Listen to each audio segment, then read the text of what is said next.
To not make us wait, I get to start the meeting.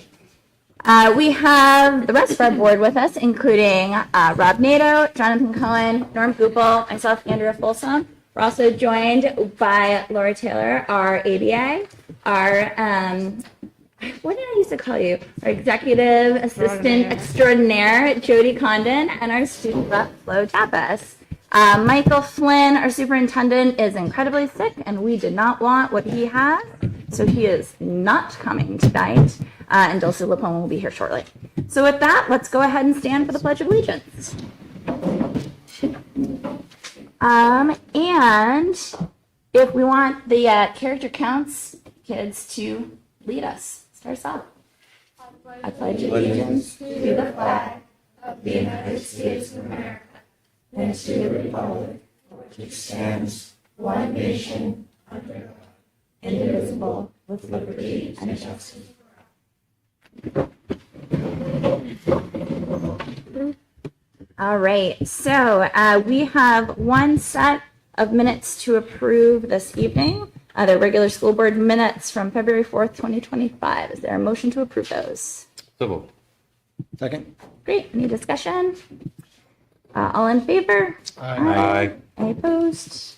Motion carries. And we're going to go through our comment period, and then we're going to get right to student highlights, because I know that we've got some folks who have to scoot. So with that, we are at our first public comment portion of the evening. We have 2 public comments. If you would like, you can come up and give your name and address. We ask that you keep your comments to 3 minutes. If you don't want to comment right now, we'll have another opportunity at the end of the meeting. So is anyone interested in speaking? All right, great. Moving on, student comments, student rep comments. Can I do it after the student highlight? Sure can. We're moving really quickly. Dulce's going to come and be halfway done. Board comments. I'm going to save mine for the end of the meeting. I love that. Jonathan, anything? Nope. I'll say mine at the end of the meeting too. Let's get the kids on the road. I think we are excited for our student highlights, and I have nothing of substance to add either. So with that, I'm going to turn it over to our principal, Carrie Sindoni, to talk to us about character counts. Hi. So in your board packet, you'll find this lovely flyer talking about our character counts team. This is the character counts team, and Daniel's going to be speaking to you tonight, and then the team members can answer any questions that you may have. And it is a student-led program that emphasizes monthly positive character traits.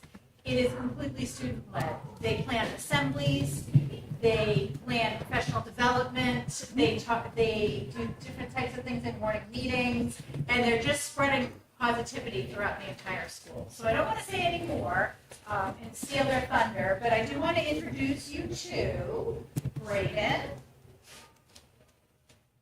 Tori, I don't see Tori, Evelyn Valazzolo, Izzy Severance, Daniel Durango, and Alanya. So why don't you come on up?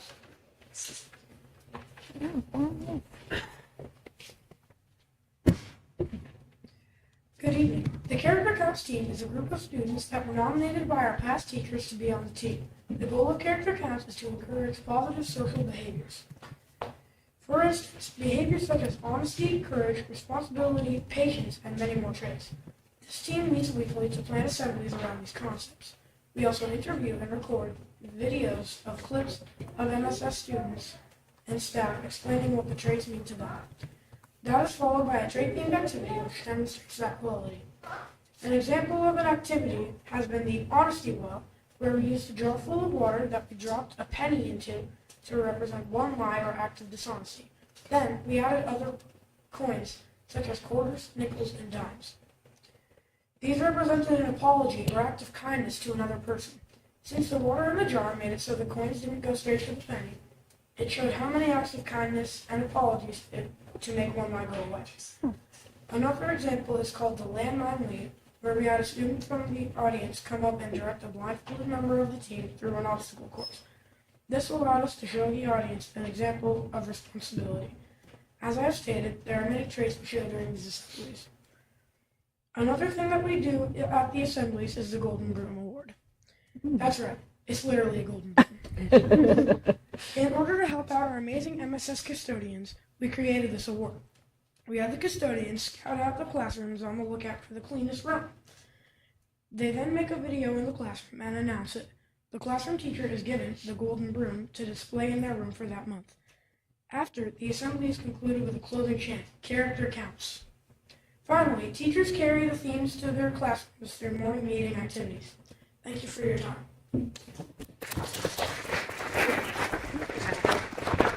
Do you guys mind answering a couple questions for us? All right. What questions, comments do we have? Izzy, could I see that broom? Looks really. You want the I golden want the broom? broom. Want the broom?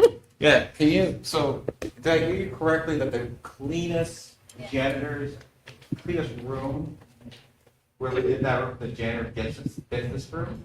Kind of. So the janitor gives it to the cleanest classroom. He looks through all the classrooms, and then they decide who has the cleanest classroom. Then we call them up, they get the room. And then after a month, they So Mr. Duffy creates a video, Oh. and he announces it, we project the video. That's So cool. then the teacher runs up, gets the broom, and puts it in their classroom. That's awesome. It's quite an That's honor. really cool. Yeah. And they can keep for a month, Yes, and the work-based interviews. yeah, And this is the first year you guys have done. correct. That is really cool. Completely student-led. Okay, so who painted this? That's the question. She just spray painted it so we didn't Awesome. get dirty. Right, we don't want you to get dirty. I hear you, Rebecca. It's really, it's awesome. So who has the broom this month? My class, Mr. Wells' class. Good job, Mr. Wells and students. Do you want to talk a little bit about the character traits, like give some examples of traits that we've already done? We've done traits like responsibility, courage, honesty, kindness. Great. I think that's most of them that we've done. But we're only like halfway through the year, so we've got a bunch more coming. That's awesome. Tell me about one of your assemblies. So assemblies are kind of tricky, right? You're up in front of all of your friends, your peers, get a little nervous. So how do you guys prepare for that? And We how do you do practice. that? We practice every Wednesday and Friday, so twice a week. And some of our last practices before the assembly are actually in the room where we conduct the assembly, so we can sort of get the feel of things. Cool. And how do you go about like brainstorming what you're going to do for your next assembly or assemblies to come? Miss Lynn has created a list of traits that we're going to do throughout the year. So, and we just do each one in the assembly. So how do you start the assembly? What do you try to make it mirror what happens in the class? So we would start with the pledge. Well, first of all, making everybody quiet. But Future principal. Yeah. we would start with the pledge, and then after the pledge, we would have somebody talk about what is going on, and then we have greetings such as like pass the pom or sign language greeting. Yeah. So it sounds like you use a lot of different things that you learn in school all together to help lead this group and to put on these assemblies. I mean, you're doing public speaking, it sounds like you're writing, you're connecting with other kids, And they're also teaching. They're teaching and you're their teaching. peers. Yeah, I love it. I really like that, the example that you guys just gave of the one lie and all of the things that it takes to make that right. That's very powerful. Are you all sixth graders? No. And then Corey is also a fifth grader. He's not here. Nice. I think it's a great foundation. You know, it just doesn't start with you guys. It's something that could be shown to everyone about being honest and kind, trustworthy, everything, all the traits that build into a character.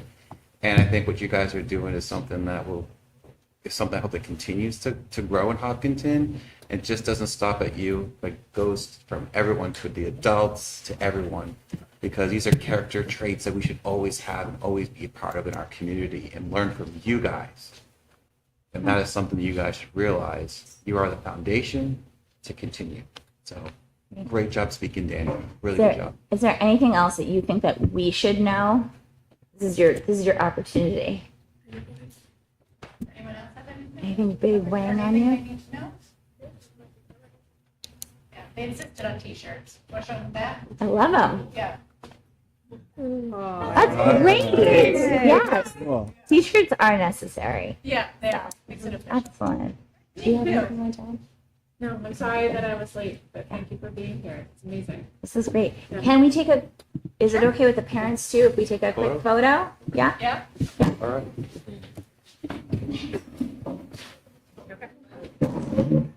No, you're good. Hey. I had a, no, I didn't. But anyway, I just had a feeling. This is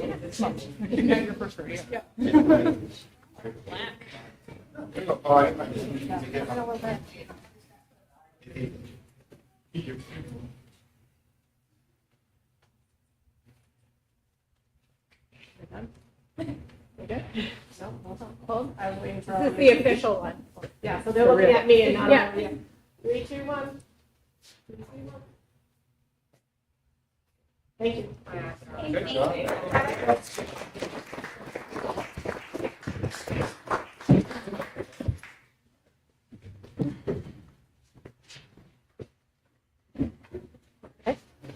All right. We were the first one, so we're some passing it back to Bill. Hi, everyone. Sorry, I was late. Welcome. Next up, we have Matt Christie with the Engineering Design and Development Capstone students. Oh, All right, everybody. I forgot to move. Oh, thank you, Flo. I was about to do that. Oh, wow. Like a fancy cup.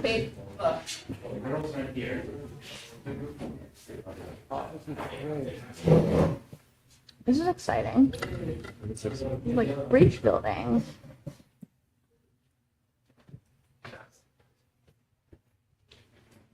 All right. Okay. Hi.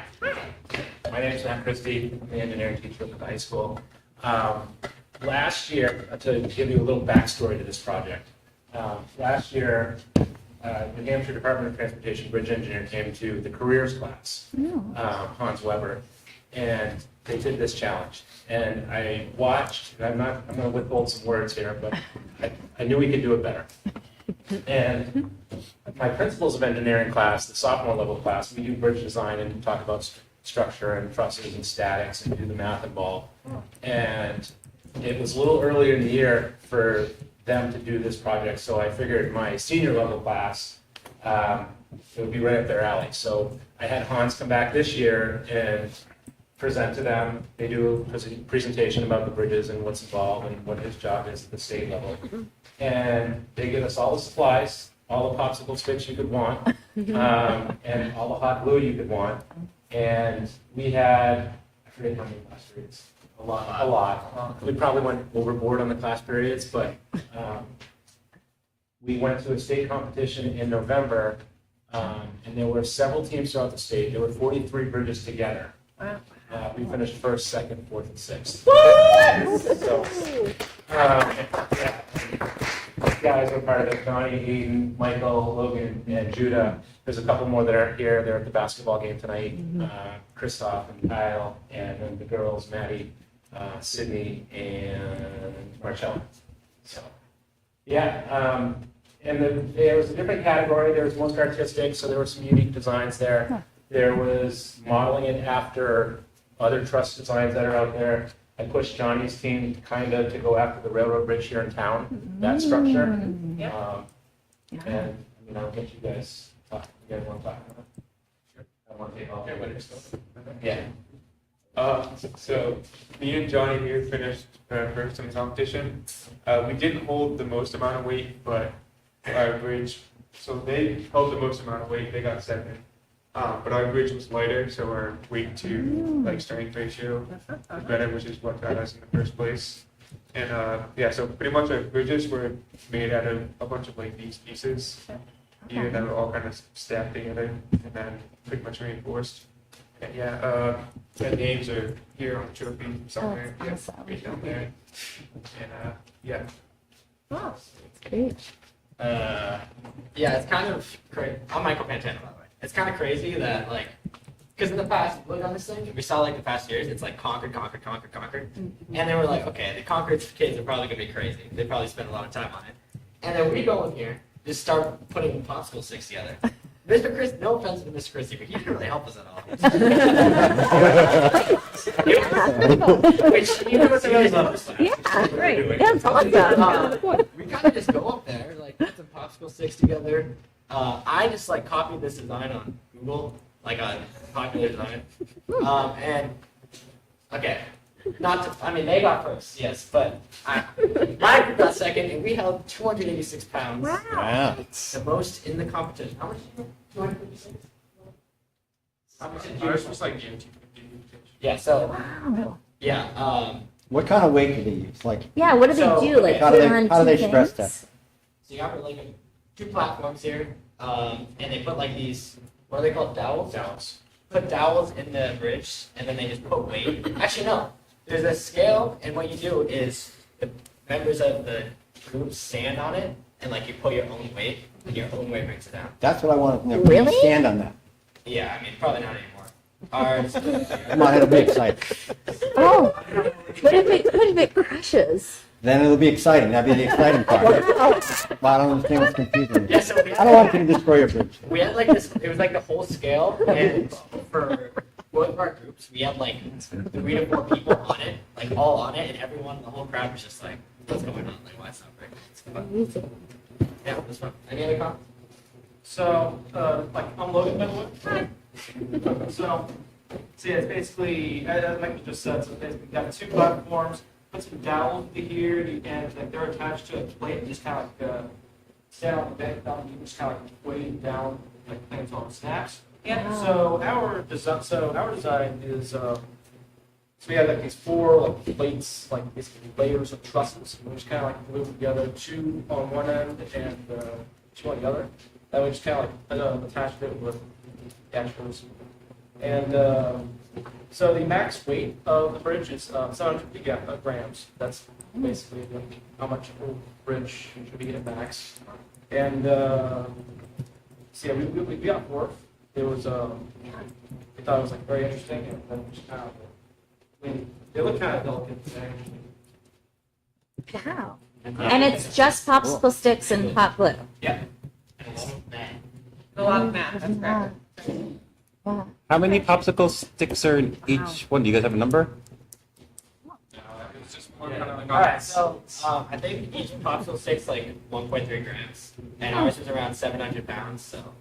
Okay. Grams. That would be Yeah. very heavy. So I don't know. So he just helped. 500, And the hot glue adds some stuff to it, weight to it, obviously. too. Exactly. Like at some point, because they had like the live leaderboard when the competition was going. At some point, we were all Hopkinton top 3. Oh, Pretty good. Pretty good. But Okay. excellent. Do any of you want to be civil engineers when you grow up? Ooh, that's a We need lots of them. Well, I am good at engineering for college, Oh, Amazing. perfect. or IT, not Rochester Technology. Awesome. I'm glad engineering is there. I'm kind of split between like mechanical, civil, just kind of like all over. And yeah. Amazing. Perfect. That's Is great. the rest of you wanting to do engineering of any kind? Interested in the more electrical side of engineering. Cool. Wow, that's very I'll fun. take it. That's great. I Yeah. love electrical engineering. Okay. What about you guys? so Okay. No engineering? They're not. That's Oh. still engineering. Okay. What about you? I'm a junior, so Okay. Number 1 is just a junior. We are going to attempt this again next year with the senior class again. Yeah. Yeah. So we'll see how we can do, what we can change up. They've already started plotting their designs and what they can do better. So Yeah. It's great. Then you just see Hopkinton on the thing instead. so we get to hold on to the trophy for a year until we bring it back to them for next year. pass this around, by the way. Yeah. We're going to take Yeah. a picture, right? Yeah, let's take a Yeah, picture first. Wait, you guys hold it Is again. this the first time we've won it? No, I don't think so. Yeah, this is the first time we've time? gone. Okay. I don't think they did last year. I don't think they did the competition. They just kind of did the designs. Put your name on there. then Oh, yeah. Do you not? Yeah. So you weren't part of it?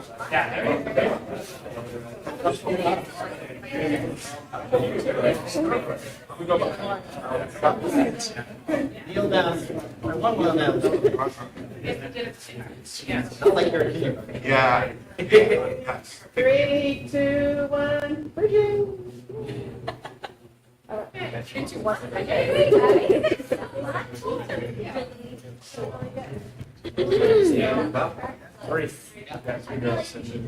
One was skiing.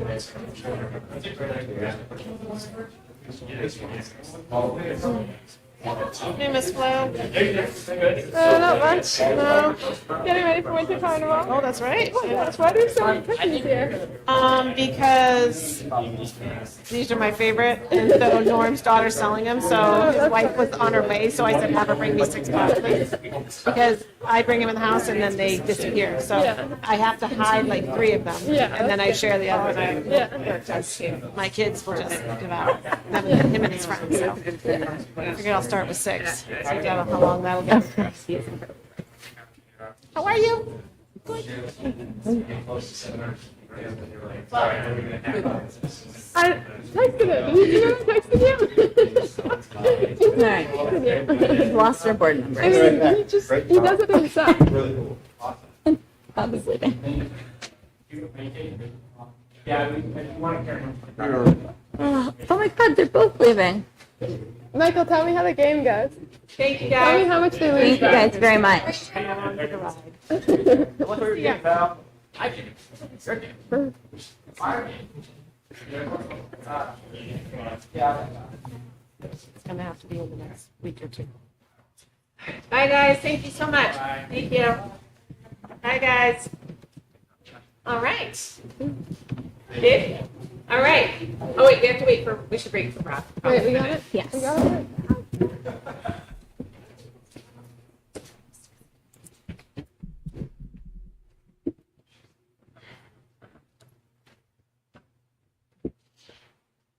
We're coming back. All right.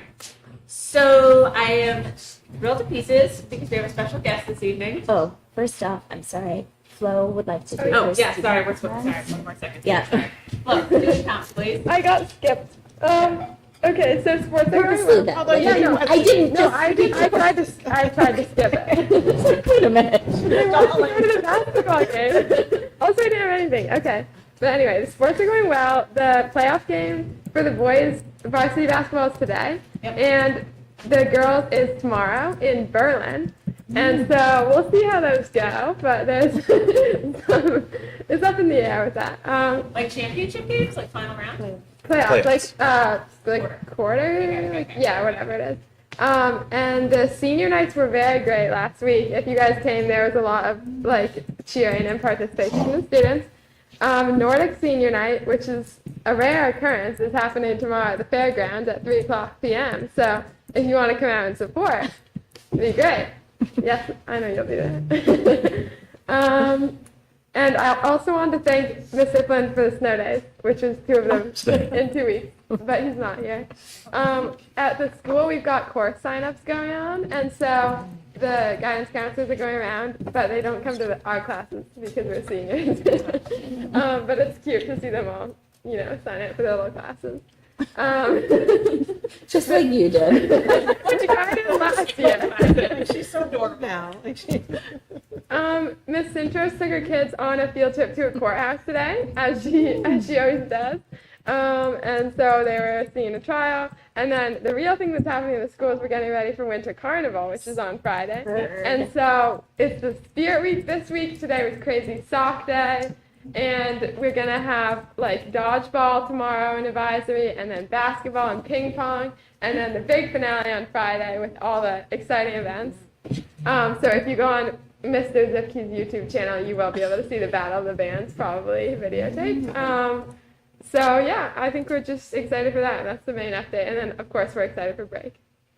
I would like to just bring to the table that when I was a child here in my senior year, we were able to include snow castles as part of Winter Carnival, and we actually have enough snow this year that I really feel like someone should make a move to have classes figure out how to do the best and enforce outside. That would be very fun. The student council has worked very hard to finalize a schedule already, so I don't think it's in the cards. Extra points. So maybe if you'd approached them multiple months ago, that would have helped. Spotlights if you do it next time. That's great. Okay, any other questions from the board? I'm very excited to see your race tomorrow. You guys have worked very hard. I ran down there this afternoon to see you guys practice, and hopefully the wind's not as bad The for conditions tomorrow. are really good. It's just going to be if the wind is terrible. So we'll see. And after tomorrow, you guys will know who's going to be doing New Hampshire. Yeah, and Nordic States is the Wednesday after break, so we won't do that in a little while. It's been great. Jonathan? Rob? No. Nothing? Okay, cool. Thanks, well, amazing. All right. I feel like I had something else, but I'm not going to remember. Okay, so next up, this is someone who Andrea and I email with every single week. So I'm excited to meet him in real life. We have Dave McKenzie, who is our school treasurer, to come and talk us through the audit presentation and investment policy. Do you want to come and sit next to Flo? Okay.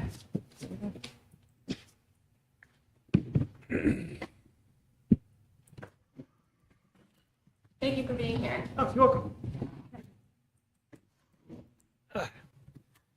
All right. I'll try not to go too accountants on everybody, but it's an easy set of financial statements to go through.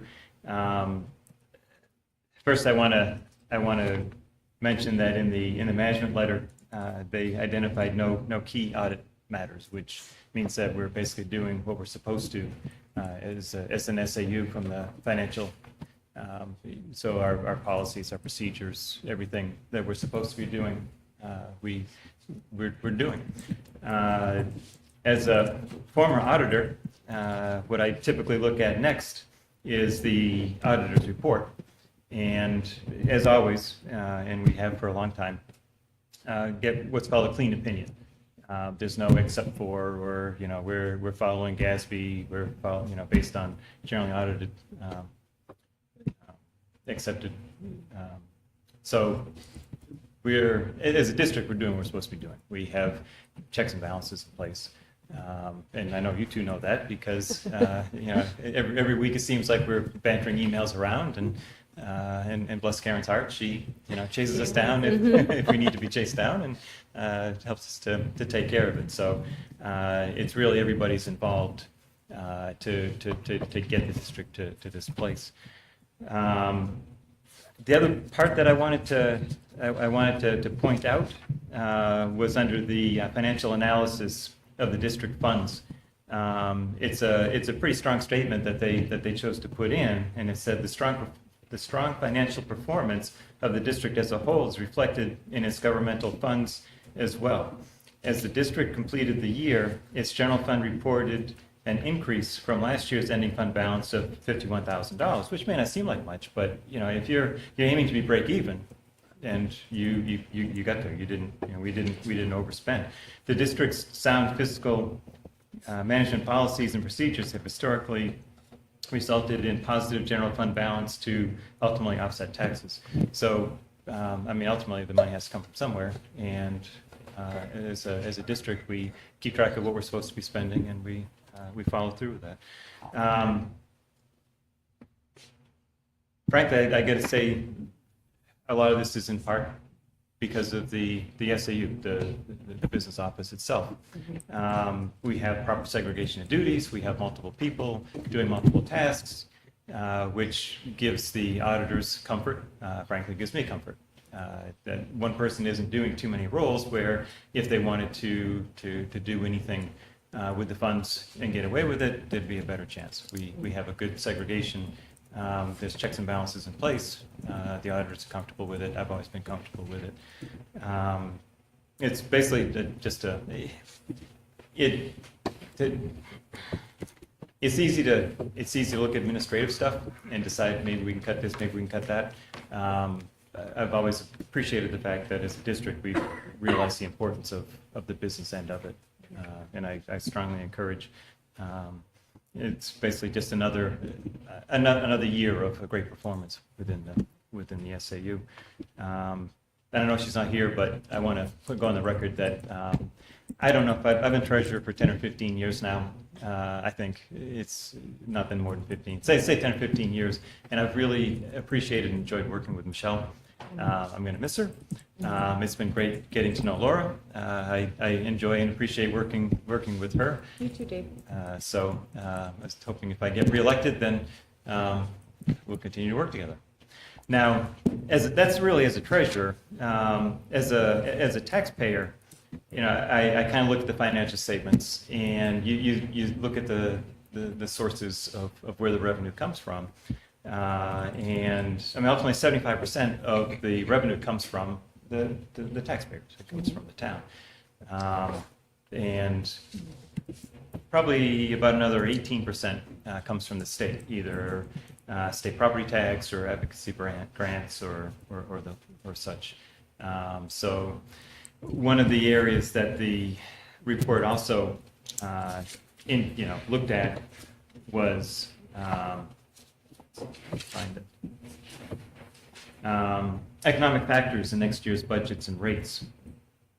And there's some things in here that are really beyond our control and could impact us.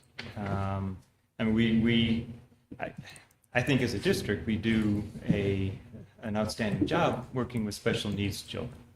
And I know that we've had special needs children move in because on my way to work, I know that there's a special needs bus that is on Kearsarge that wasn't there 2 years ago, 3 years ago. So, the fact that we're able to accommodate the needs of these students, maybe we know they're moving to the district, maybe we don't. I think that really says something about the board and the SAU office to be able to do that. And state funding, how much are we going to get, how much we're not going to get, those are always things that you have to concern yourselves with when you're doing a budget. So now I got to say that overall, and I've been in town since 2002. My boys went through kindergarten through the high school, and I've always appreciated how the district itself's been run. Board members come and go, and we all seem to get a good, strong, passionate board.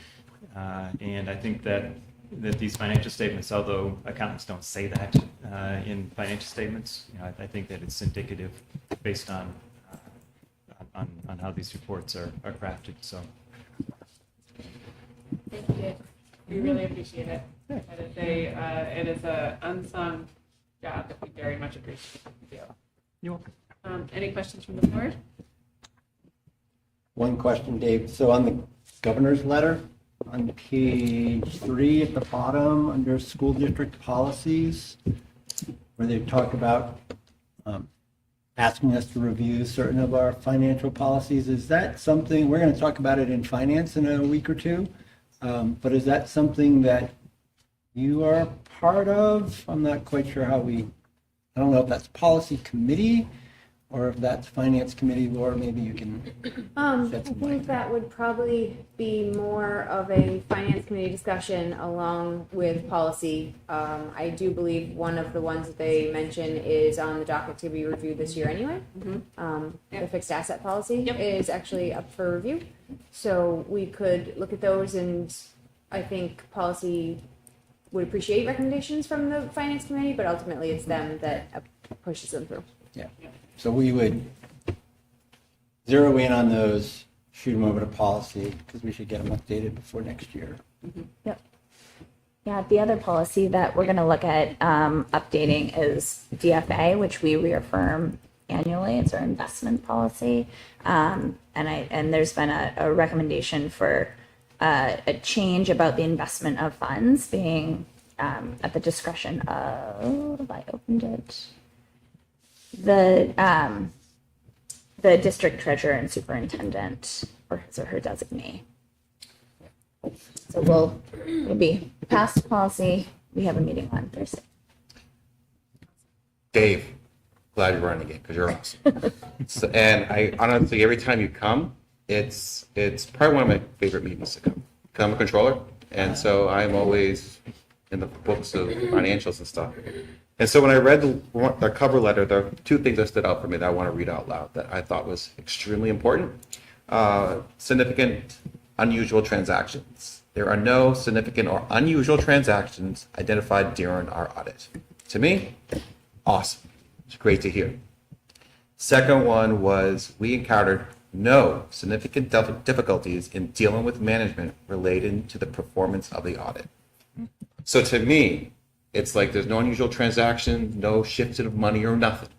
And if there was a question, it was addressed from the SEU office without any hesitation. Those two things to me was extremely important to me, because if there's a transaction that can't be answered, then there's a problem. And if there's no support from the SEU office on anything, then that's another problem. And to hear that, I want to make it very clear that was great to hear in the audit. And I want to make that very clear. So thank you very much. I'm glad you brought that up. In another life, I used to audit anything from manufacturing to municipalities. And I was second year in, and I was auditing a city. And I was the one doing the transaction testing. So I pulled, expenditures and revenue and making sure it was booked. And I went to the person in charge and I asked if they had it available. She said, nope. I said, okay, I'm looking for, keep busy. Do you think you'll have it pulled tomorrow? Nope. Do you think you can have it pulled by Wednesday? Nope. Do you plan on pulling it at all? No.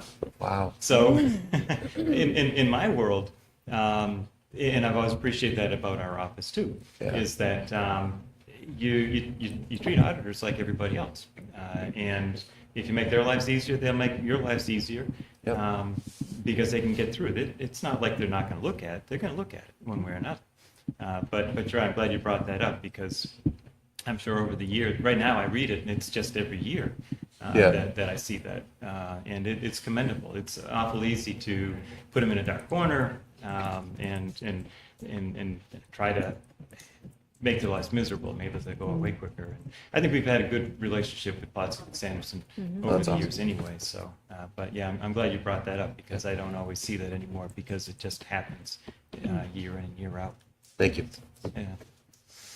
Thank you. Thank you so much for your service. We really appreciate it. Yeah. See you on email at the end of the week. Nobody usually likes to see the accountant. Oh, I love it. Thank you. You're welcome. Thanks so much. Thank you very much. Any other questions or anything? See you. I will add the pieces that Dave referenced are part of what's called the management's discussion and analysis, which is published in the annual report. So that piece of the audit will be published when the annual report comes out in a couple weeks. Yeah. Do we have to make a motion to accept the audit? No, the audit is already finalized. Okay. That is something that Michelle does as the BA. She approves it. Okay. And it becomes final. So it will be up on the website shortly. The letter we wanted too, to right? present it tonight here, get any questions you may have, and then we'll publish it on the website. Great. Thank you. That's great. Thank you. Thank you. Thanks Thank so you very much. much. Thank you. Thank you, Dave. Thanks, Dave. All right. From one elected role to the next, we're also going to talk about the school district clerk. So for many years, maybe the same range as Dave, Laura Bowden has been our school clerk, which involves, thank you so much, Dave, involves taking minutes at our school district annual meeting, ratifying them and submitting them to the state. She resigned ahead of this year's meeting. And so we, as the board, can appoint a new school clerk. We are lucky because Sarah Palermo is running unopposed to be school clerk this year. Elections are March 11th from 7 to 7. And I spoke with her, and she is okay with being the clerk this year if we appoint her. So I would like to nominate Sarah Palermo to be school clerk for the 2025 annual school district meeting to be held on March 8th. Well, I'm on this time. Yeah. I would like to appoint Sarah Palermo. Yes, thank you. Yeah. So great. Any discussion? Second. Yeah, quick question. Could you just share what the role does real quick so people are understanding what? Oh yeah, I already said it. Okay. Yeah. Minutes. Take minutes. Okay. Ratify I didn't minutes. hear you. Submit them to the state. Perfect. Yeah. You're the best. Yeah. So I second. All right. Okay. Yep. Great. Thank you, Sarah. Yeah, Thank you. Okay. We do all in favor? Oh, and all in favor? Aye. Any opposed?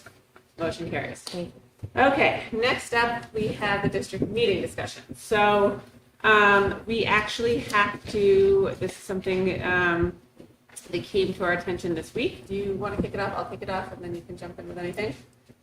We have to move our district meeting back a week from March 8th to March 15th. It'll be held at the same time, starting at 9 a.m., just moved back by 7 days.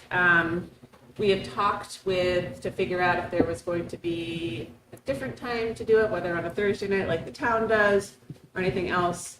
My instinct, just so everyone knows, is because the school district is made up of everyone and also parents have a vested interest. It is easier for most parents to get here when there's childcare at National Honor Society. We're not competing with bedtime. So I think we should keep it on a Saturday and just push it back a week. Does that sound good? Great. So I need to make a motion. Can I have a motion? Yep, we need a motion to move the 2025 annual school district meeting from March 8th to March 15th. Yeah. So moved. Second, but I have discussion. Sure. I was under the impression that the school district monitor was the one that could only. Can't hear you, Norm. I was under the impression that the school district monitor was the only one that could change the meeting once we set it. So the meeting date hasn't been, so while it is essentially out there, it hasn't been published on the warrant yet. So because the warrants aren't finalized, we do have the right to move the meeting. Okay. I've talked So- to DRA, I've talked to legal, we have the right to move Okay. the meeting Okay. to the 15th. All right. And I guess my only other comment would be is checks and balances so it doesn't happen again, with all due respect to the district. I will be there. I have to change some things. But I just, there's people who plan far in advance when we set the date in, I don't know, October. So just future reference, checks and balances are important for this board to accommodate the date accurately. That's all. Okay. Do we have a motion in a second? All in favor? Aye. Any opposed? Okay, thank you. So with that change, Yep.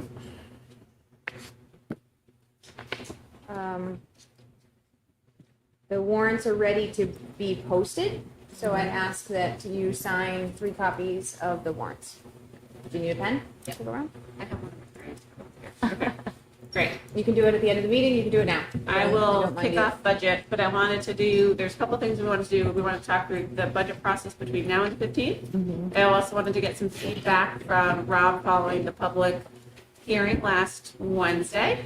And then talk through like the next steps that we have to do as a board to get us through the meeting and hopefully carry us over the gauntlet. Does that sound good? We were gonna maybe start talking about who was going to present what warrants as well as district meeting. Let's do that at the end. Great. Yes. So we have I think there's a couple things I want to talk through. As you guys know, we are doing a lot to try, I think, to get out the vote and get lots of information about this year's budgets, considering that we have a nice lengthy warrant with a few things at stake. And there are 3 events this week that I wanted to make sure that we highlighted. Tomorrow night there are two budget and tour nights at 5:30 at Harold Martin, 6:30 here at Maple Street. Those will be with 2 representatives from the school board, as well as I think Joan Follensby is going to be joining us at Harold Martin. And then on the 20th at 5:30, there's the same thing for a budget and tour night at the middle high school, where there will be 2 board members, I think Chris Kelly, and also Scott Zipke from the union. And the goal for those is to do a tour, see the buildings, And babysitting. and I'll get there, and then ask questions about the budget. The National Honor Society, per Flo's points, is going to be providing childcare, which is great. So if you are a family with kids, bring them. There are going to be amazing, wonderful students, and you can come and have all your questions answered. The next thing that I wanted to talk about is then we have school vacation next week, and then as you guys might remember, we have 6 potential events scheduled for that week before what was going to be the date on the 8th. And I wanted to ask you guys if it's okay if we move 2 of them to the following week so we can space it out a little bit. And so I think we keep Rotary the same on the 5th, and Rob, that's you and Mike. Jonathan, you and I will still do pre-senior lunch budget. We'll keep PTA because that happens once a month. And Muffins is still going to be on March 6th. But there's 2 school board Q&As. Jonathan, you and I were going to do March 4th, and Norm, you and I were going to do March 5th. But if it's possible, if I can work with you guys to reschedule them for the next week, I think it might be nice to sort of space out a couple of touch points for people, depending on if people are traveling or doing whatever else. March 12th? Sure. Yeah. What time is it at? We had it at 4. 4. But I can work with you guys on scheduling and get this reposted. But I think Yeah. What is the schedule posted for this again, just so? this is a. I think they were calendar invites. Okay, yeah, because of mine. Yeah, I think she can. So am I reach tomorrow? out to you. Is tomorrow scheduled for? So am I scheduled back to back? I'll talk with you after. It's okay. Yeah, we can do that Yeah, after. that's what. But I will. We can clean up everyone's invites. I think that we just included everyone just to make sure that people knew about it, and we can take off board members who are not scheduled to be there, and I can confirm with people. But is everyone okay with spacing it out over the 2 weeks then to try to do that? Sure. Yeah, I mean, I think, it is a bit of a wrench. I think we all recognize that we're moving the meeting, and so I think giving people more time to understand the budget is great. Yep. And then obviously we'll also follow up with folks to let them know that the meeting has been moved. Yep. Dusty, can you just send out a master list of the dates with who's doing what? Yeah, that'd be great. It's a bit of a mess in my Google Calendar right now. I got you. I got you. Yes, now that we are here in past budget committee, I think I can go ahead and do that. Yep. Definitely. Okay, so that was one part. The second part was we have, I think, a pretty robust set of materials. We have the FAQs, we have the special education primer. Andrew and I have been talking about the mailer, because we want to send out a mailer and also do a newsletter. The thing that we were talking about was making a newsletter that could get posted be slightly longer, having the mailer be more to the point, because it'll be an everyday direct mailing. That is not fully drafted yet. It's on me. I'm going to crank on that this week, but I think the goal is to try to get that out in the next week or so people have it either at the end of vacation, and then they've got a couple weeks to roll through with it. We also didn't want to send it earlier because we wanted to get the final numbers from last week. So I think now we have everything that we need. Is there anything else that people think we need from a material perspective in terms of helping?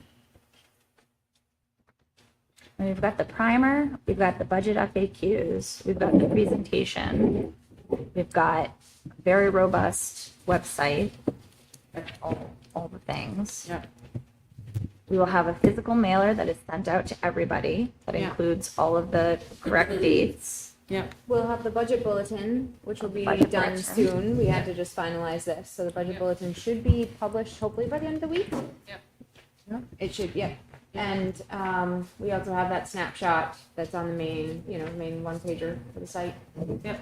That's And also part of the the SB2 one pager. Yeah. Yep. I think we should be, and then there's all the original documents, all the videos, everything else in discussion. People really want to see what these back.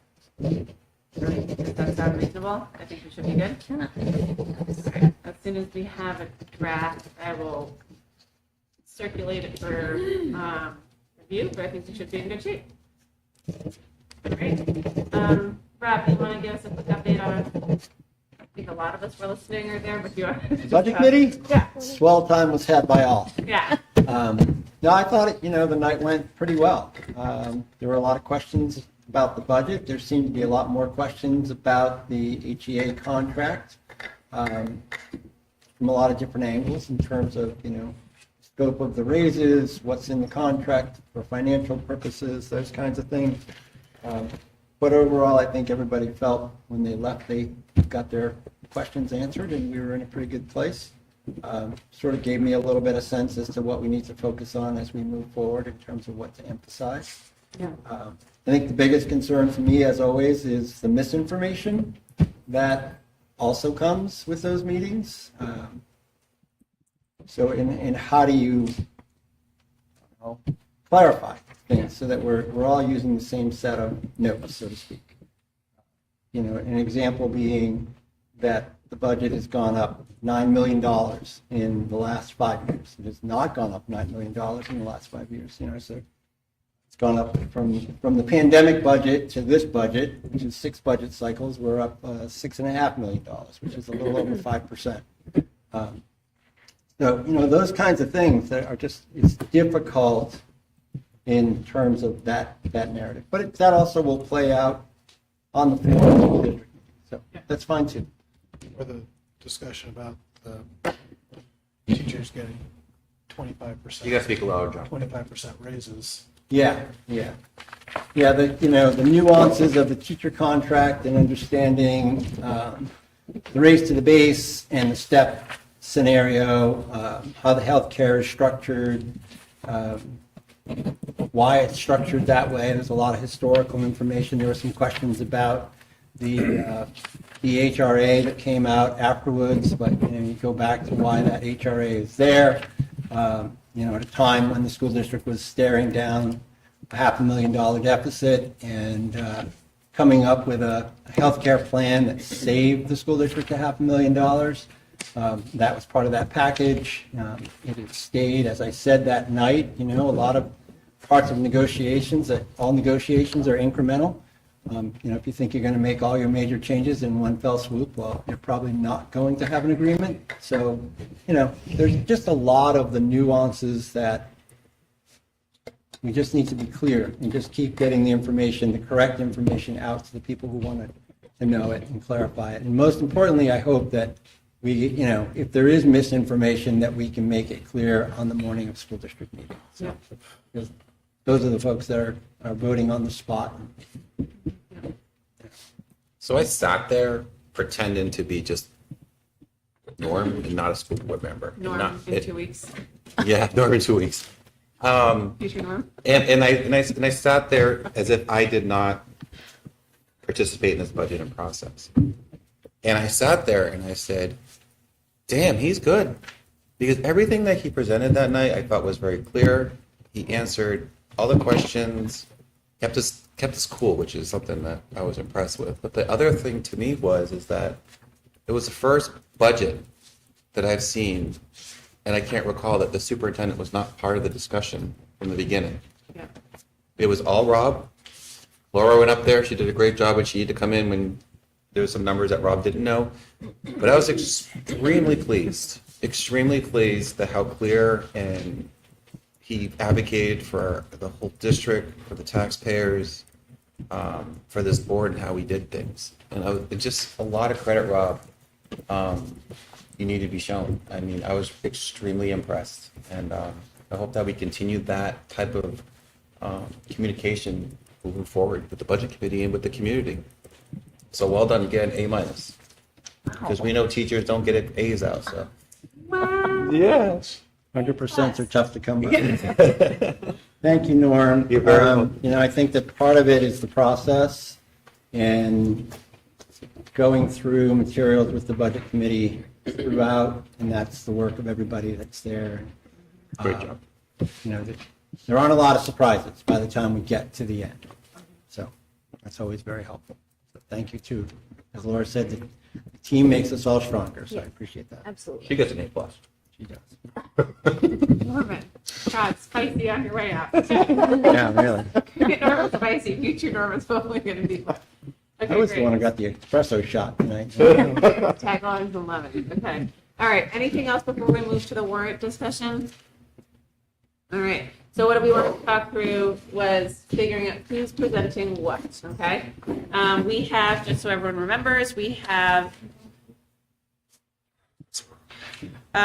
There is, I think, 7. I think 2 of them are like sort of like.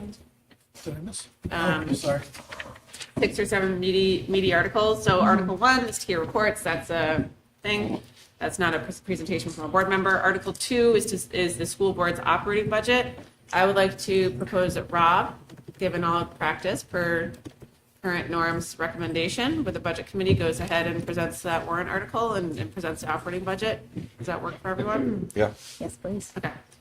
For Article 3, this is the HEA contract, and then I'll be done sort of nominating people, but I think it probably makes sense for me, given that I was in nominations with Rob, and to not have them two back-to-back ones, if that makes sense. Yep. That's okay.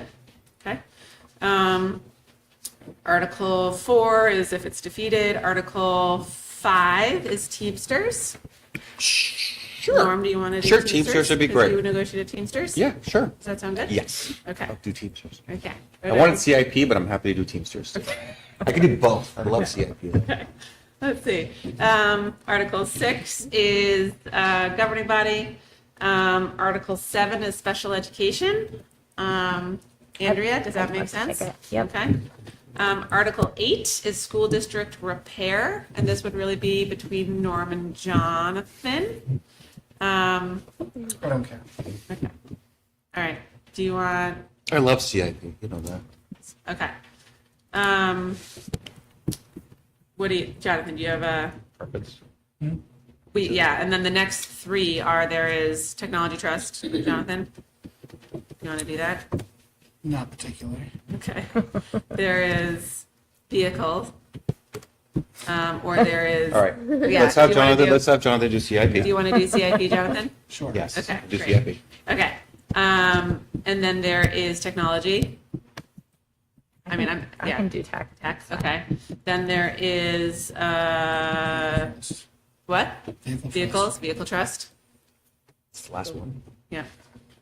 Yeah. Do you want to? Yeah, sure. It's Do just you my want to last close it out? Yeah, it's the last one. Okay. So, All right, and then the last one that we can think about, which I don't have a particular set of thoughts about, and I think we should all think about this. We can talk about the next meeting is SB2 and whether or not we want to yeah. have a board response or not, given the vote. But I think everyone should think about the way that we want to do that as a school board. I talked to it last year. I think it's helpful to have a perspective. You are talking for the board. I don't know if we want to do it again this year. So I'm really open to thinking about how people want to think about it, given where we are and the board we are and what we're trying to do.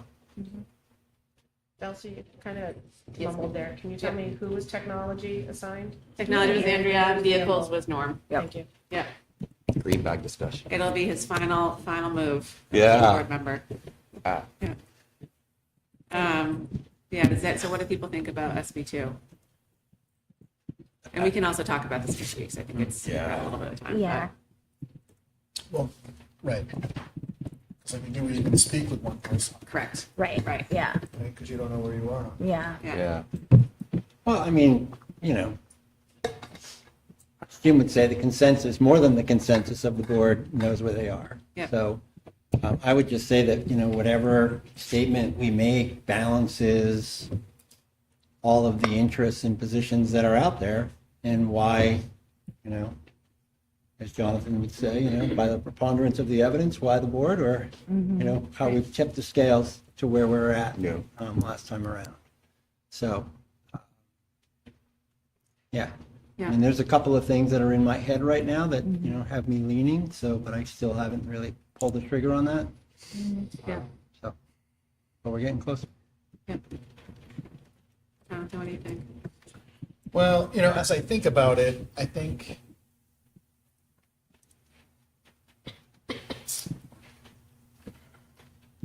and it's an open question in my mind is whether we Right. should take a position on Right. it as a board. Like, is that within the ambit of our sort of duties as a board to weigh in?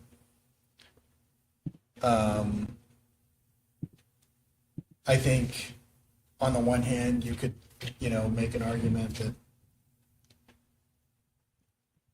I mean, we're going to do our functions regardless of the structure of meeting.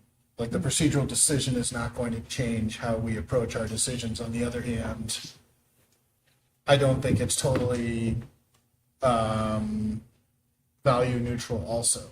I think that, you know, there's reasons that I think many people on the board hold the positions that they do, and that the town's consistently voted the way it has. So these are the things I'm thinking about when I'm thinking about that question: is should we take a position Yeah. on. You know, I mean, I just seen that there's been a lot of articles in the Monitor. I know you read the Monitor about various town budgets and meetings going on, and I think one I read today or yesterday, and the towns start to blend with me, but it's the same Right. debate in every single town because of the state tax system. But it was this, I can't even remember, it might not have been the Monitor, it might have been In Depth that I saw this, but they were talking about this real organized effort to cut, I think it was 4 million or 6 million out of the budget. I want to say it was in Timberlane. Mm-hmm.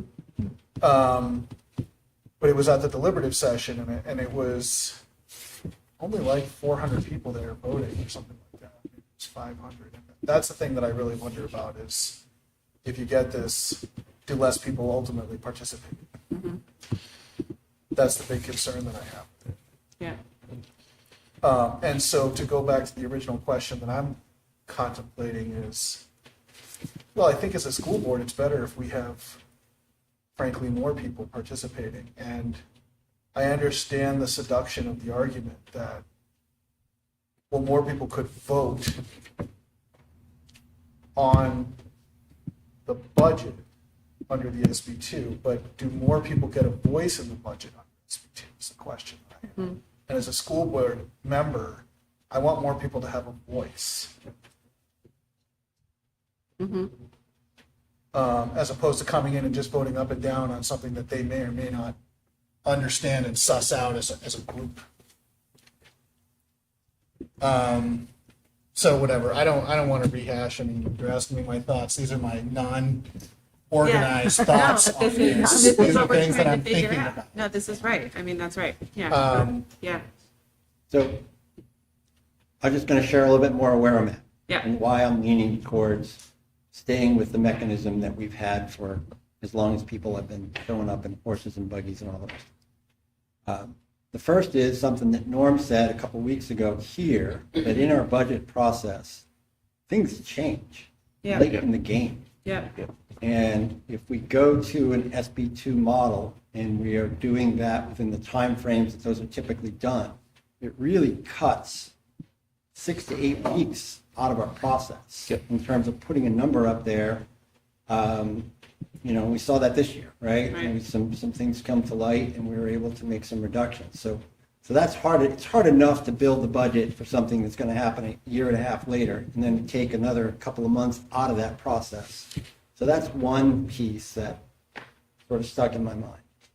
The other piece really came about after the budget committee public hearing, and that's the misinformation piece. Correct. Because it just seems like regardless of what one says, there is still misinformation that is ascribed to as being fact. Yeah. And that to me is problematic. And that's, you know, seems to be the nature of social media and how it influences our, at least I say politics. But school district meeting does come back to people in the room that day hearing the same message. They may still ascribe to that, that's fine, but everybody's has the opportunity to hear both sides. Yeah. Versus what may end up being people just living in their echo chamber on either side, Right. and not really listening to what may be a fact and what may be an opinion and what may be a distortion. So for those reasons, I'm really leaning towards, I would not support the SB2 scenario, given those parameters. I think we saw a lot of that in drive-through voting, where there was, that budget was down to like bare bones, one penny change, and still people voting against it. So, yeah, and there's been a lot of folks who I've sought counsel from in the last 2 or 3 weeks, and then just the experience of the last few budget committee meetings and hearings. Thank you. And I think to add on to that for me personally was how we respond is also what's being delivered to the community during their movement of SB2. Because there could be things that are said that's delivered at district meeting that's not true. That's not accurate. Like, for example, the fact that our budget is better than an SB2 default budget. That's important to be said. You know, that's very important to say that we are $500,000 less than an SB2 default budget. So it really determines to me what's being said for us to counter, for us to have a pre-made statement. It's a rebuttal. Yes. Go, Laura, you were. I just wanted to provide some numbers to Rob's point. So when he says that things get moved back, so the last day to hold at least one budget hearing, so the public hearing we know was held February 12th. On SB2, it would be January 21st. Yep. Deliberatives are meant to be between the 1st and the 8th of February. Yep. So we would have that first session. So town meeting would move from anywhere between March 1st to March 25th back to essentially February 1st through February 8th. And then you would have that break in time, and then you'd have your voting day on March 11th. But the numbers are locked in on the ballot, correct? Yes. So, like, After if we have an deliberative. amendment that we want to go to the town and say we want to reduce the operating budget by 150 because of a revenue payment or something like that, we would not be able to do that. Correct. So that's the variable to me that is a concern. That, like you said, up to a year in advance making a budget, when something's locked in, it makes it difficult to make a change. Yeah. So I think, I think whatever, if we did, I think we would want to make sure that it was something that was drafted prior, similar to what we've done in the past, Yeah. that is approved by the board, that goes through, I think, what we think are the most salient points and delivered, I think, as effectively as possible. I think we can all think about it. Everyone might be spending time drafting their comments over vacation, but I'm imagining maybe not. But I think we can talk about this in 2 weeks and figure out what we want to do, right? But I think it's I obviously delivered the commentary last year. I think it's helpful. I think we could probably run a tighter commentary process, but I'm with the will of the board. So yeah. Does that sound good? Yep. You're thinking. You look like you're going to say something. No, it's been said. Okay. Honestly, I don't think we're breaking new ground. Okay, thank you.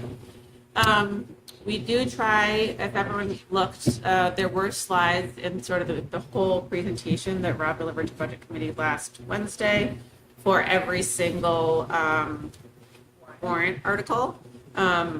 We can continue to revise those. I think we should just try to make sure, I'm going to say this for Matt, we try to have that presentation to him the Friday before the Saturday meeting. And we try to have any speaking notes that you want to have done also submitted on Thursday or Fridays. They can be printed and put into the book. Or you can print them yourself. Continue. We need Yeah. get in the gym And put on some stuff. Wednesday, and look. set that up, Yeah. see what it looks We like can on do the that. screen, Agreed. and then adjust Yeah. font, fixture, etc. So let me just I will check be the athletic happy to make a schedule. date with Good. Mr. Stone to do that sometime during the day. Yeah. That prior week. Yeah. There's Okay. got to be a block of time when there's not a gym class and we're not. I don't know. go in there we- with We Jim. might be between sports or whatever. Yeah, that'd be fun. Maybe they're playing pickleball. Dodgeball. I'll bring my I paddle. usually set up all the Pop it. tables with them and desks. Yeah, but that would be. That's a Yeah, really and then good anything idea. that's funky, we can make sure we have print out. Correct. Yeah. So Agreed. that week, just And we need to get I up do- in the bleachers and look at Yeah, it. I do not want to be the bad teacher again. It might be the Winter Sports Awards. It's the 12th, but otherwise, like Wednesday, Oh. Thursday, there's nothing else happening because we're in between. Yeah. Then Yeah. if they're having the Winter Sports Awards, they might have the projector set up anyhow then, because they often project Yeah, they do. like Yeah. Yeah. slideshow. So- I'll make a note. Thank you. Okay, so that's it for budget. We're pretty much, I will say, we will be tweaking stuff and editing and doing all the things, and I think listening to as much feedback. As people are moving through their info sessions over the next couple weeks, please let me know if there are questions that pop up, because if someone asks a question, we should just put it into the FAQ, right? Like a classic teaching adage, if one person has a question, everyone has a question. question. So just shoot me a text, do whatever. I I'll mean, get some. some of them, yes. You know, as mayors, I think it's a great time to meet with people and see where we're at. Okay? I'm also pretty proud of us that we are where we are. So I think that's good. Okay. Excellent. Andrea, policy. Policy, okay, That's so, it? You good, Laura? yeah, no. So we have 6 policies that are coming as final reads this evening.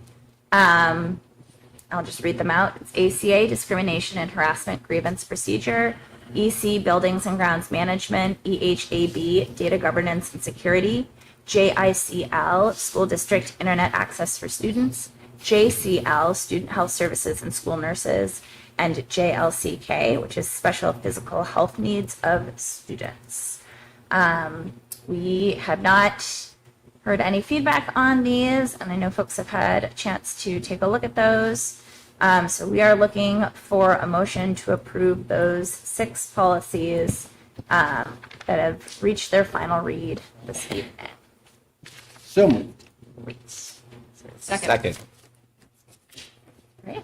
Any discussion? No? All in favor? Aye. Wonderful.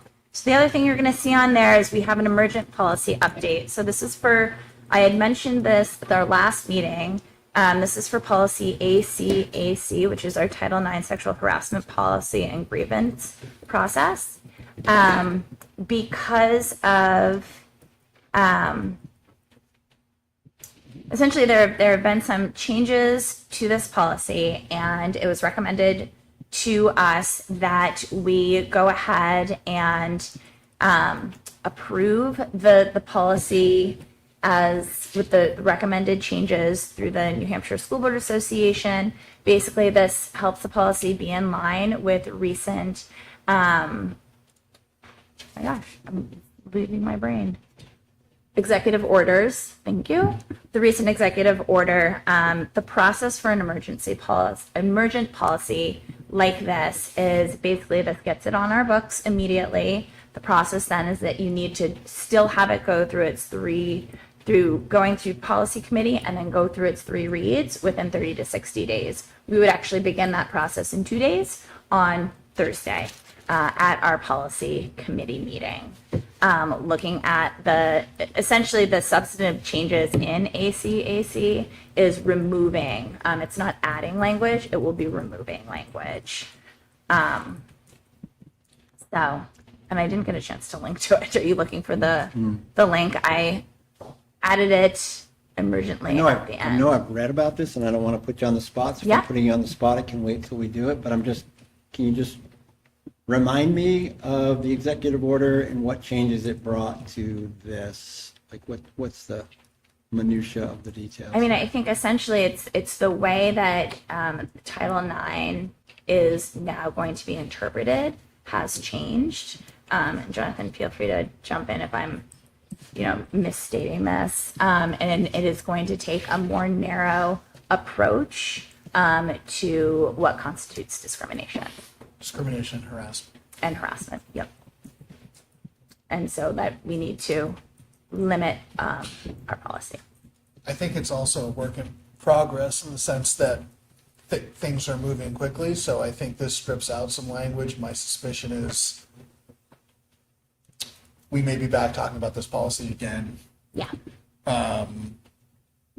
Maybe within the next year. So I think this is a sort of a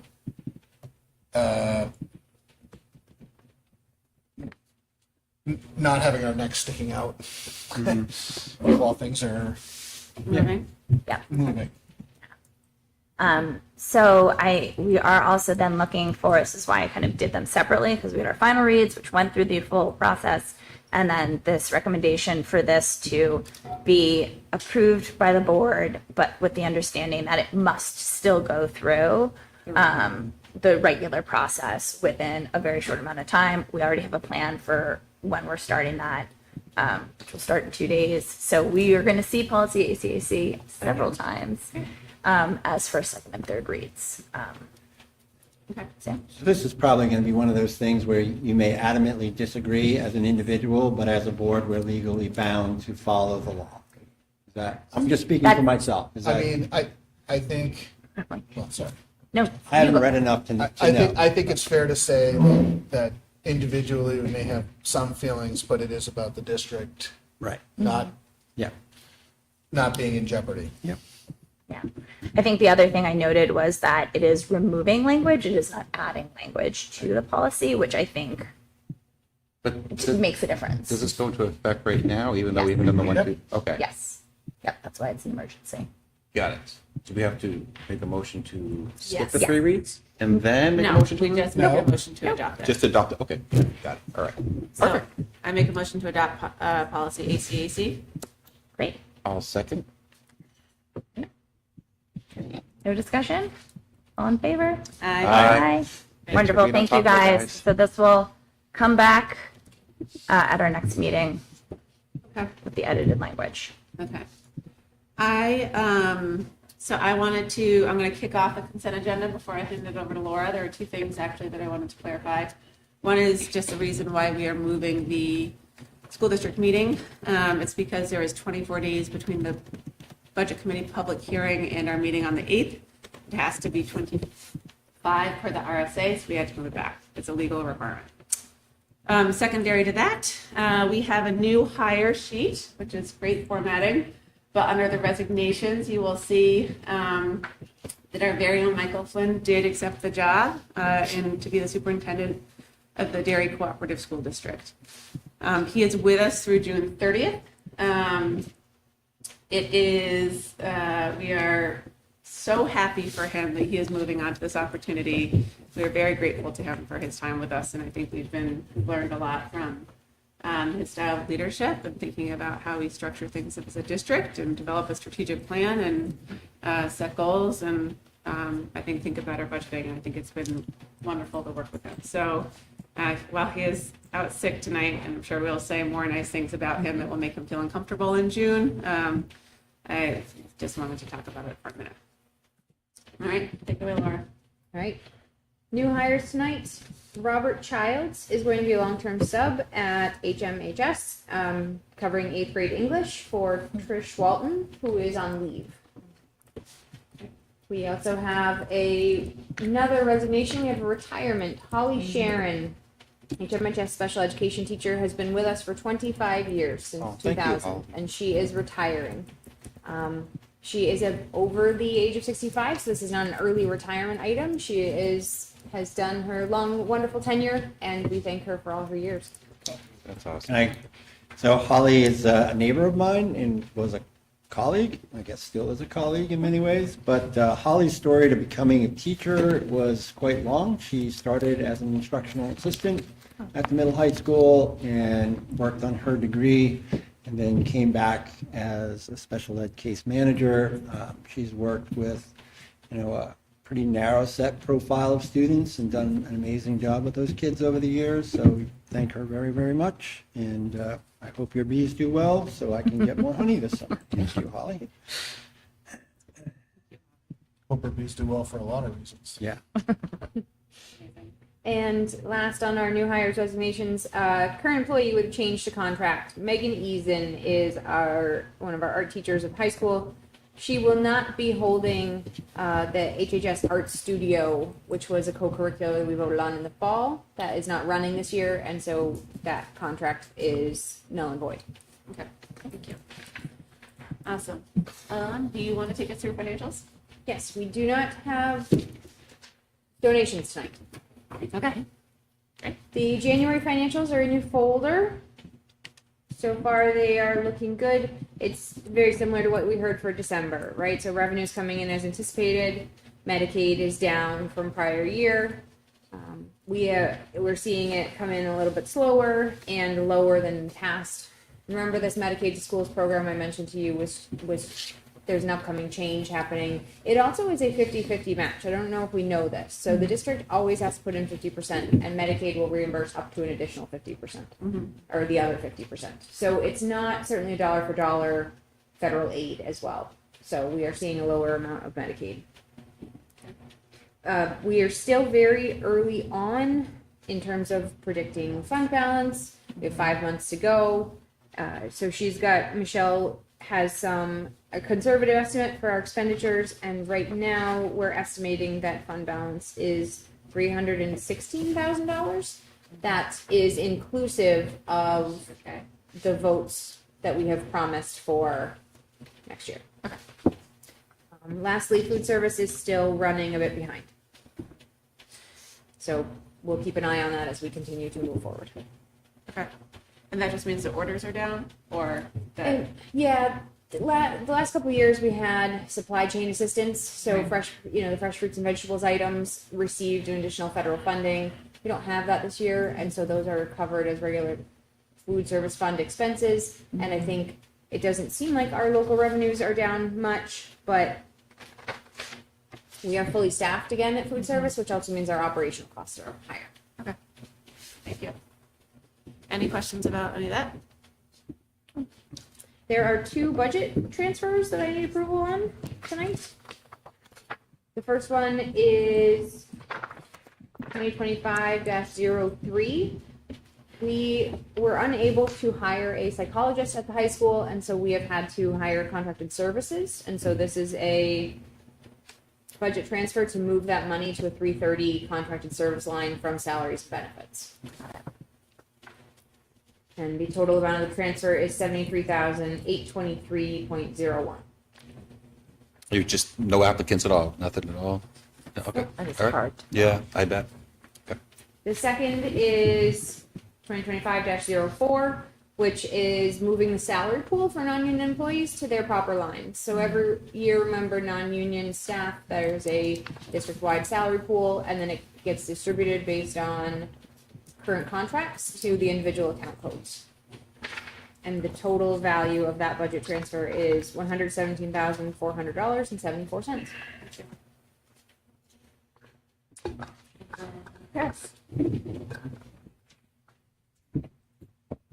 And then Paris. Yep. I don't know about Paris, so give me 1 second. Pull it up. It's an overnight. Yep. Do you want me to do it? Yes. Okay, so there is also an overnight trip proposal form in the folder. It is for the middle high school students, specifically the high school students, to go to Paris. Tentative trip would be for March 18th, 2026. So we're a year ahead of time. The students would go to Paris and to Normandy.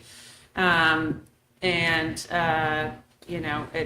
sounds wonderful to be going to the Louvre, Musée d'Orsay, and Centre Pompidou, which is fantastic, and to Notre Dame. I'd love to do this trip. But They're looking for chaperones. yeah, I don't see L'Orange. I know. I know I would exactly. think you would see the water lilies. One would think.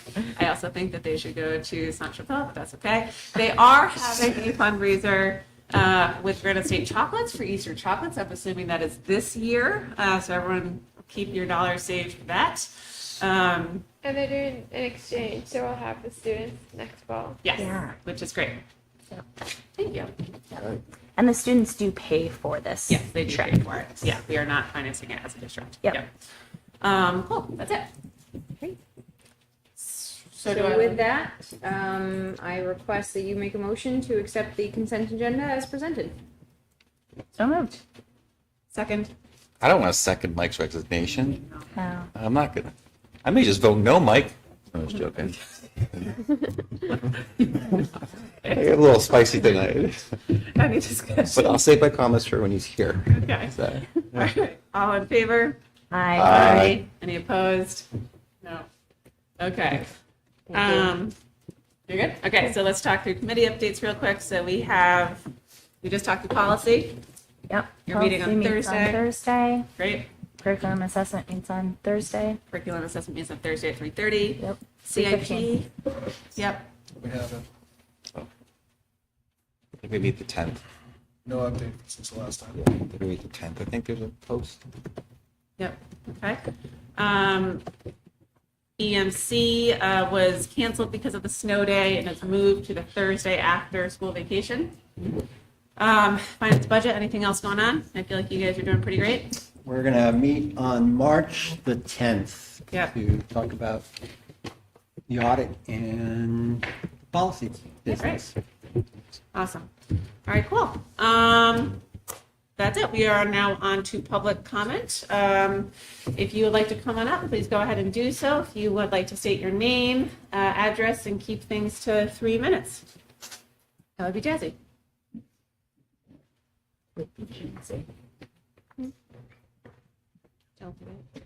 Tricia Lambert, 305 Galloping Hill Road. So just out of curiosity, so we didn't hear why that was moved. That's a really big move for the people who vote. So we were trying to figure out what happened. I appreciate the response. So if it was the hearing, don't we do this every year? What happened? Like, I think we deserve an answer on why that didn't happen the way it was supposed to, because what's going to end up happening is that there are people who have taken off from work. My son was going to vote for the first time and now may not be because he's working. So this is going to affect voters in a very major way. So I would really like to know what happened. Yes, I will respond because I think it's worth, yeah. So I think it was just literally a calculation error of the counting of the days, and I completely understand. Thank you. Yeah. The DRA puts out a timeline that indicates last days and what the RSA is. And that timeline indicated that the last day was February 14th to have public hearing. The piece that got missed is that February 14th deadline is calculated based on a March 11th town meeting day. And we were 3 days prior to that. And so we are doing everything we can to stay in compliance at this point. Yeah. Understanding that it has a significant inconvenience. And we can't count the day of the budget hearing. Yeah. Could. But you Has this can't. ever happened before? Ever? In your time? I mean, I've been here several years. I've never seen this happen. I mean, this is profoundly hard on people. Already, I mean, if this is not an SB2, like we want to vote and have the right to vote, I don't know what is. You have probably just, because of that error, have taken away a person's right to vote if they cannot make it. So now everybody's got to flip their schedules. I'm sorry, this is not acceptable, and this is why we want SB2. And I'm going to say that again. We want SB2 because of this. And we heard all these reasons on why not. And about drive-through voting. Drive-through voting, the part that you don't like is that people voted against the budget. And there were 1,000 people that came through those lines. So, thank you. I appreciate it.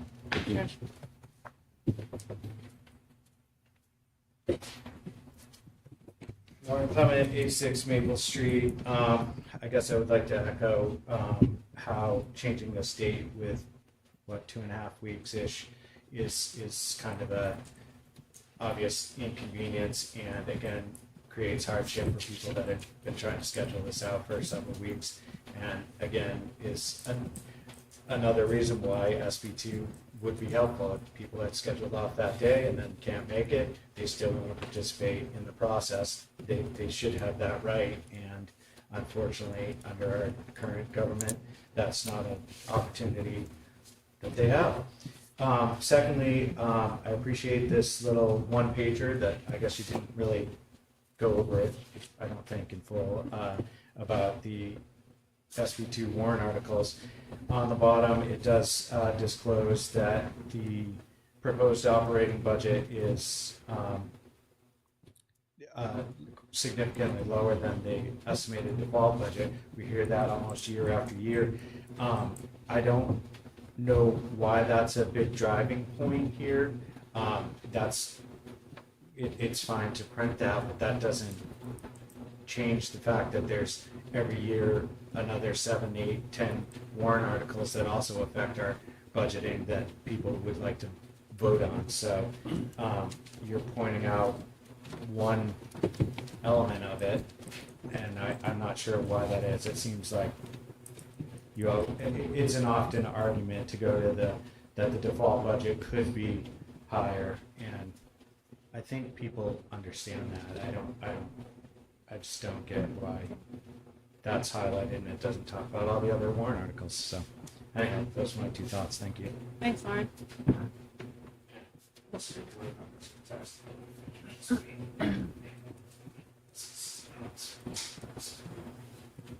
Okay. With that, we'll put a wrap on public comment.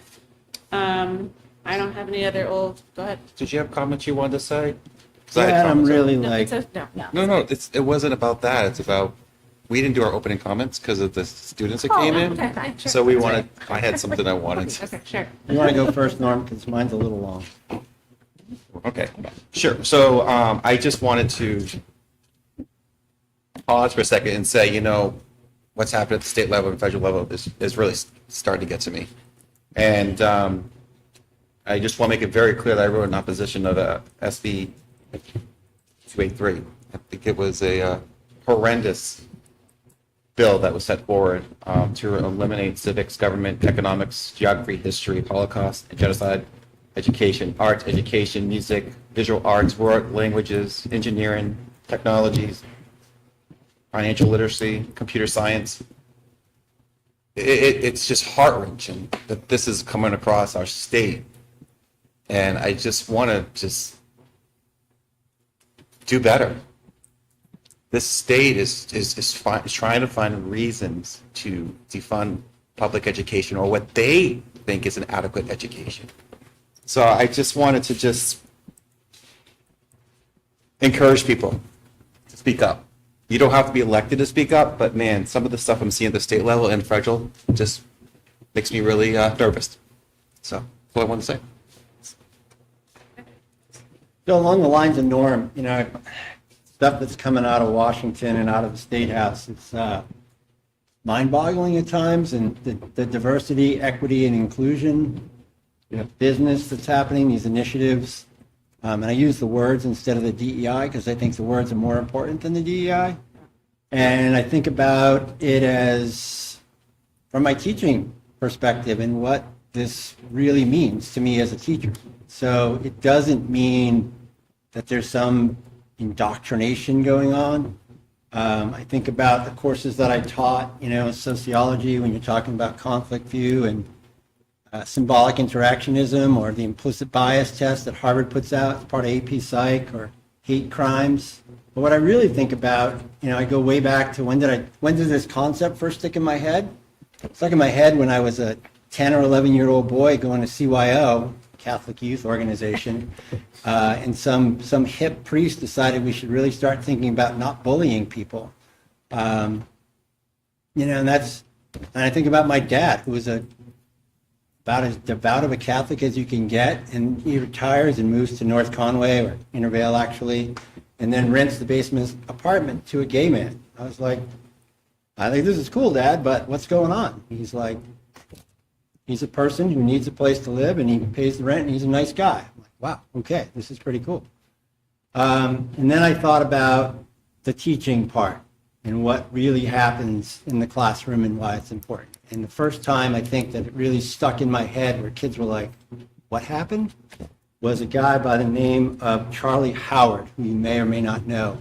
But about 30 some odd years ago, 1984, he's a gay man walking across a bridge in Bangor, Maine, with his partner, and a group of high school boys, and 2 girls in the car, driving slow, were harassing him, decided to get out, beat him up, and threw him off the bridge, and he died.